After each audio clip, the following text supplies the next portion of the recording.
One puck is pulled by a loop with a mass of 9.3 kilograms. Two identical pucks are pulled with two parallel loops that exert a force of 37 newtons. Find the acceleration of both of the pucks. Well, one puck with one loop, the mass is 9.3.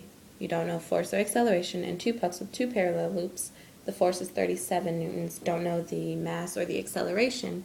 With two parallel loops, and if they are the exact same pucks, then they are just double what the one puck and one loop is.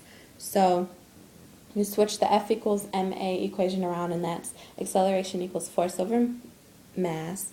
And I wrote over here, if two pucks are pulled by two loops in parallel, they have double the force and mass as one puck. So you do that ratio, and you find out that the force over mass equals force over mass of both of the pucks with the loops. So the accelerations are the same. You set them equal and get the answer of 1.989 meters per second squared for both of the pucks. A suitcase dropped out of a hatch of an airplane at 147 feet high from the ground.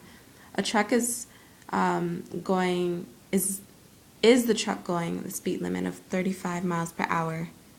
The truck is 40 meters away from being struck by the suitcase, and the truck is 9 feet. The velocity of the suitcase is 87 meters per second. How far above the speed limit has the truck driven to meet the suitcase, and how fast must the truck go to be hit? So these are the constant variables, and the velocity of the truck, 82.82 meters per second. We need to convert that to miles per hour so we can compare it. And in miles per hour, that is 185 miles per hour, which is 150 miles per hour above the speed limit. This is a reaction time question using a 12-inch ruler. My reaction time was 0.293 seconds. Find where I was able to catch the ruler, the constants, and to find that we use the equation position equals velocity times time plus half at squared. There was no initial velocity. We plug in the values, 42.1 centimeter. Convert it to inches so it would be easier to compare.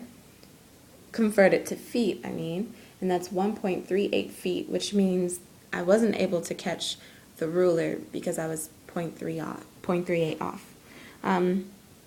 Adam skis off of a ramp that is 19.23 feet tall. He leaves with a velocity of 3.77. What's his horizontal displacement? Here are the constant values. We want to find the time and the distance, so we use the y component to find the time, and that's 1.09 seconds. Plug it into the equation to find the horizontal displacement, and that would be 4.11 meters. Those are the 20 questions for the Pssc Physics Review.